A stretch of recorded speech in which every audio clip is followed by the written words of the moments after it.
Indonesia memiliki sumber daya alam yang begitu melimpah, misalnya hasil bumi, hasil tambang, dan hasil laut. Berbagai kekayaan itulah yang disebut sebagai sumber daya alam. Untuk lebih memahaminya, mari kita cari tahu apa itu sumber daya alam. Sumber daya alam adalah segala sesuatu yang bersumber dari alam.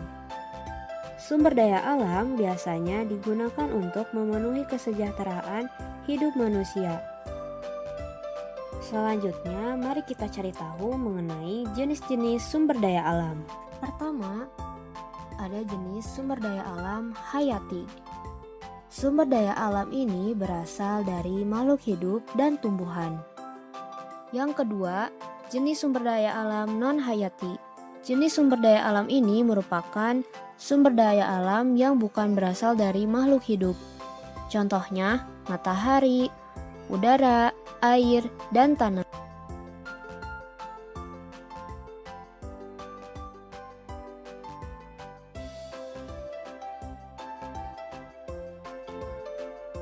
Selain berdasarkan jenisnya, sumber daya alam ini dikelompokkan juga berdasarkan sifatnya. Sifat pertama sumber daya alam adalah sumber daya alam yang dapat diperbaharui.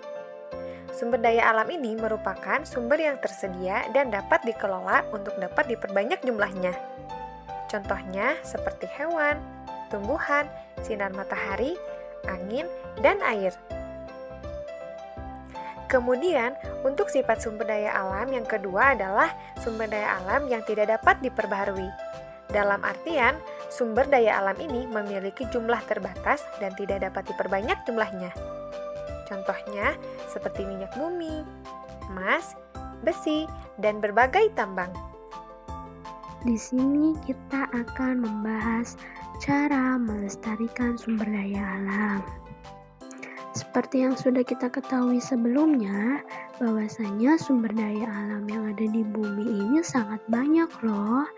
Ada hewan, tumbuhan, air, tanah, dan barang tembaga lainnya. Kemudian di sini ada hewan. Lalu bagaimana ya cara melestarikan hewan? Ya, yang pertama kita bisa memanfaatkan hewan sesuai kebutuhan, sesuai dengan kecukupan, tidak berlebihan. Yang kedua, kita bisa mendirikan marga satwa. Yang ketiga, kita bisa mencegah adanya pemburu dan penangkap hewan secara liar. Kemudian di sini ada tumbuhan. Lalu bagaimana caranya melestarikan tumbuhan? Yang pertama, mendirikan cagar alam. Yang kedua, memanfaatkan tumbuhan sesuai kebutuhan, tidak menebang hutan secara berlebihan. Yang ketiga, bisa mengganti tumbuhan yang sudah tidak produktif. Artinya di sini kita bisa menanam tumbuhan kembali.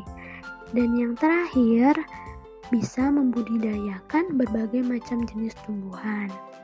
Lalu di sini juga ada air.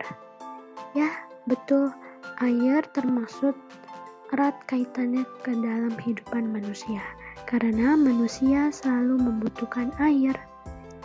Lalu di sini ada cara melestarikannya.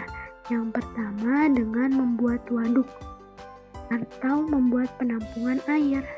Yang kedua, tidak menutupi semua permukaan tanah dengan aspal, artinya biarkan air masuk ke dalam tanah dan mengalir.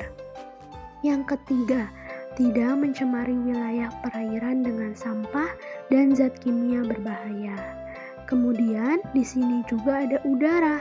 Udara yang termasuk ke dalam sumber daya alam harus kita lindungi. Yang pertama, kita harus melakukan penyaringan asap pabrik sebelum dilepas ke udara agar udara yang kita hirup juga tidak tercemar. Yang kedua, kita harus mengurangi kendaraan bermotor atau bermobil. Gunakanlah kendaraan yang ramah lingkungan. Yang ketiga, kita bisa mengurangi dan menghindari penggunaan gas-gas kimia berbahaya. Kemudian, di sini ada tanah yang termasuk ke dalam sumber daya alam. Lalu di sini kita tidak mencemari tanah dengan sampah dan zat kimia berbahaya. Yang kedua, melakukan pemupukan tanah agar tanah kita subur. Dan yang ketiga, melakukan rotasi tanaman. Kemudian yang terakhir ada barang tembaga. Barang tembaga ini termasuk ke dalam sumber daya alam yang jumlahnya sedikit. Lalu bagaimanakah cara melestarikannya? Ya, yang pertama bisa menggunakan bahan bakar alternatif. Bahan bakar alternatif itu seperti premium, bensin, solar, dan lainnya. Kemudian, batasi penggunaan bahan tambang dan minyak bumi. Dan yang terakhir, daur ulang barang tambang yang sudah tidak dipakai lagi. Sekian pembahasan dari sumber daya alam. Semoga teman-teman bermanfaat dan bisa mengaplikasikannya ke dalam kehidupan. Terima kasih, sampai jumpa kembali.